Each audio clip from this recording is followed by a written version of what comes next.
안녕하십니까? 2023년 4월 14일 금요일 인도네시아 헤드라인 시작합니다. 첫 번째 소식입니다.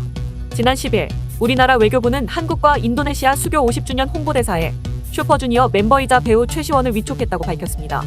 슈퍼주니어는 인도네시아에서 큰 사랑을 받는 K-팝 그룹 중 하나로 2018년 자카르타에서 열린 아시안게임 폐막식에서 피날레 무대를 장식하기도 했습니다.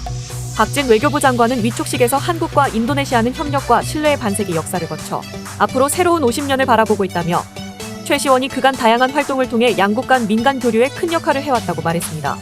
이어 슈퍼주니어는 10여 년 전 인도네시아 한류의 시작을 이끈 주역이라며 끝까지 홍보대사 역할을 완주해주길 기대한다고 덧붙였습니다. 최시원은 인도네시아와 소중한 인연을 맺어온 만큼 이번에 한 인도네시아 수교 50주년 홍보대사로 임명된 것이 더욱 뜻깊다고 하며 양국 관계가 더욱 돈독해질 수 있도록 최선을 다하겠다고 의지를 밝혔습니다. 간디 술리스티안토 주한 인도네시아 대사는 인도네시아 전통 직물인 바틱으로 만든 셔츠를 최시원 홍보대사에게 선물로 전달하며 양국 문화를 잇는 가교 역할을 당부하였습니다. 한편 외교부는 최시원 홍보대사가 출연하는 한 인도네시아 수교 50주년 홍보 영상을 제작하여 외교부 SNS를 통해 배포하는 등 올 한 해 양국에서 개최되는 다양한 수교 기념 행사에 많은 국민들이 참여할 수 있도록 적극 홍보해 나갈 예정이라고 전했습니다. 다음 소식입니다. 정확한 장소는 밝히지 않았지만 서부 술라웨시에서 플라스틱 쓰레기가 쌓이면서 수로를 따라 흐르는 쓰레기 쓰나미 영상이 보는 이에게 충격을 주고 있습니다. 소셜미디어에 공개된 영상에서 많은 양의 쓰레기가 운하와 빗물 배수관으로 흘러들어가는 것을 볼 수 있습니다. 영상을 공개한 환경운동가는 여기에 있는 쓰레기들은 모두 바다로 흘러들어간다고 해당 영상에 적었으며 더 이상 이러한 플라스틱 쓰나미를 외면할 수 없다고 밝혔습니다. 영상을 접한 누리꾼들은 엄청난 양의 쓰레기를 보고 충격을 받았다. 세상은 더 많은 일을 해야 한다는 등의 의견을 작성하였습니다. 특히 쓰레기를 버린 사람들에게 대한 비난도 일었지만 근본적인 문제를 지적하는 목소리가 더욱 많았습니다. 인도네시아의 플라스틱 쓰레기 문제는 하루 이틀 일이 아닙니다. 지난 1월 호주의 사진작가는 발리 해변의 플라스틱 쓰레기를 소셜미디어에 공유하였으며 작년 12월에는 서쪽 리젠시 해안에서 자원봉사자들이 3개월간 수거한 플라스틱 쓰레기 양이 600톤을 넘기도 하였습니다. 인도네시아는 매년 12월에서 3월에는 우기철 폭우로 인해 많은 양의 쓰레기들이 강을 따라 바다로 버려지고 있습니다. 참고로 인도네시아가 2021년에 바다에 버린 쓰레기는 공식적으로 6,850만 톤이며 이는 중국에 이어 두 번째로 많은 양입니다. 다음 소식입니다.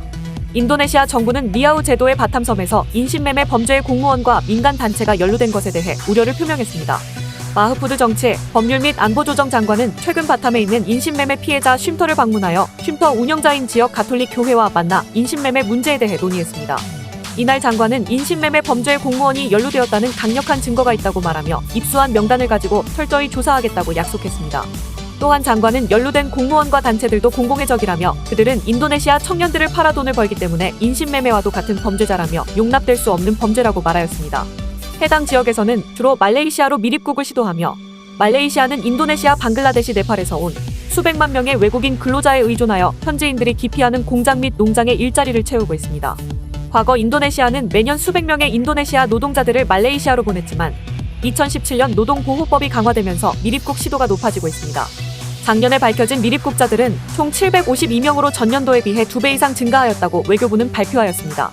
한편 인도네시아 이주 노동자 보호법에 따라 국제 밀입국 범죄자는 최대 10년의 징역형과 최대 150억 루피아의 벌금에 처해집니다. 다음 소식입니다. 제주항공은 2005년 창사 이후 처음으로 인도네시아 노선을 개척하여 마나도와 바탐의 관광 목적의 전세기를 운영합니다. 마나도는 북부 술라웨시주의 아름다운 해안 도시이며 바탐은 싱가포르와 가장 가까운 해안 도시입니다. 제주항공은 오는 5월 18일 인천 마나도, 19일 인천 바탐 도선에서 각각 왕복 1회 일정으로 관광 목적의 전세기를 띄웁니다. 마나도는 국내 항공사 중 제주항공이 최초로 운항하는 노선입니다. 맑고 깨끗한 자연환경으로 전 세계 여행자들의 사랑을 받고 있는 여행지인 마나도는 깨끗한 바다에서 다양한 해양 생물을 만날 수 있어 다이버들의 성지로 유명합니다. 바탐은 싱가포르와 인도네시아를 모두 여행할 수 있는 관광지로 바탐에서 페리를 이용하면 싱가포르에 40분 만에 갈 수 있습니다. 또한 연중 온화한 날씨와 세계 100대 골프 코스로 꼽히는 높은 수준의 골프장이 많아 골프 여행지로 잘 알려져 있습니다. 참고로 제주항공은 올해 도입 예정인 신규 항공기 보잉 7378을 활용한 신규 노선 개발을 위해 지난해 9월 인도네시아 북부 술라웨시주와 양국 간 경제, 문화, 관광 교류 활성화를 위한 협약을 맺은 바 있습니다. 또한 지난 1월에는 인도네시아 진입을 위해 현지 국영 기업인 인도네시아 제1공항공사와도 협력사업 발굴을 위한 MOU를 체결했습니다. 다음 소식입니다. 인도네시아가 국제축구연맹 20세 이하 월드컵 유치권을 박탈당하자 후 폭풍이 정치권으로 이어지고 있습니다. 여당과 대선 지지율 1위 후보 모두 이스라엘 선수단에 대한 보이콧을 주장하다. 이 문제로 인도네시아가 대회 유치권을 빼앗기자 당과 후보 모두 지지율이 급락하는 상황입니다. 인도네시아 안타라 통신 등에 따르면 인도네시아 여론조사연구소의 조사 결과 지지율 상위 3명의 대선 가상 대결에서 간자르 프라노워 중부 자바 주지사의 지지율은 26.9%로 2위를 기록했습니다. 차기 대선에서 여당 후보로 유력한 그는 지난 2월 조사에서는 35%로 1위에 올랐지만 지지율이 10%포인트 가까이 떨어지며 순위도 2위로 내려온 것입니다. 반면 현 국방부 장관이자 야당인 그린드라당 대선 후보로 지명된 프라보어 수비안토의 지지율은 26.7%에서 30.3%로 올라 1위를 기록했습니다.